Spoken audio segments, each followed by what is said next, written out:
Fahrul Razi, senator asal Aceh yang juga Ketua Komite 1 DPD RI, bersama sejumlah organisasi desa nasional mendesak DPR RI dan pemerintah untuk segera mengesahkan revisi Undang-Undang Nomor 6 Tahun 2014 tentang desa. Desakan ini muncul dalam aksi bertajuk Aksi Bersama Desa yang digelar di depan gedung DPR Senayan, Jakarta, Kamis 23 November 2023. Fahrul Razi yang juga penasehat di sejumlah organisasi desa nasional, sehari sebelumnya mengumpulkan perwakilan desa dalam melakukan konferensi pers dengan 8 organisasi desa dan melakukan rapat dengar pendapat dalam melakukan finalisasi draft revisi UU Desa versi DPD RI.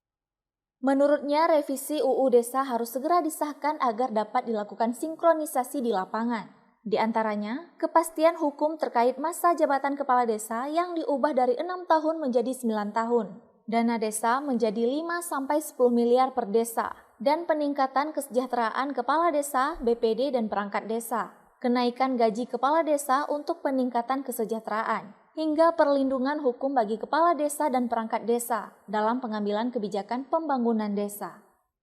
Selain itu, dirinya juga menilai kurangnya keseriusan DPR RI dalam melakukan revisi UU Desa, dibuktikan dengan belum adanya tindak lanjut pasca penetapan revisi UU Desa menjadi hak inisiatif DPR RI 4 bulan lalu. Padahal, pemerintah sudah mengirim daftar inventaris masalah atau DIM dan surat penunjukan wakil pemerintah untuk membahas revisi UU Desa bersama DPR RI.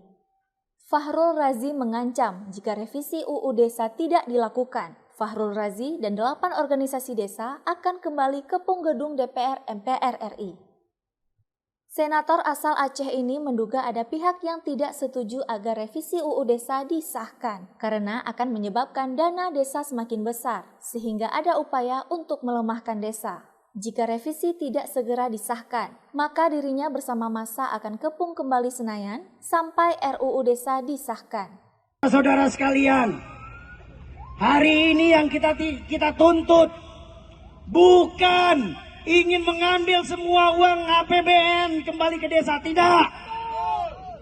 Ini adalah perintah yang sudah ada di dalam undang-undang desa sebelumnya, bahwa dana desa wajib minimal 10%, benar. Hari ini ada 3.800 triliun uang APBN yang dikembalikan ke desa tidak lebih 1 miliar. Totalnya 72 triliun. Bandingkan uang 72 triliun dari 3.800 triliun.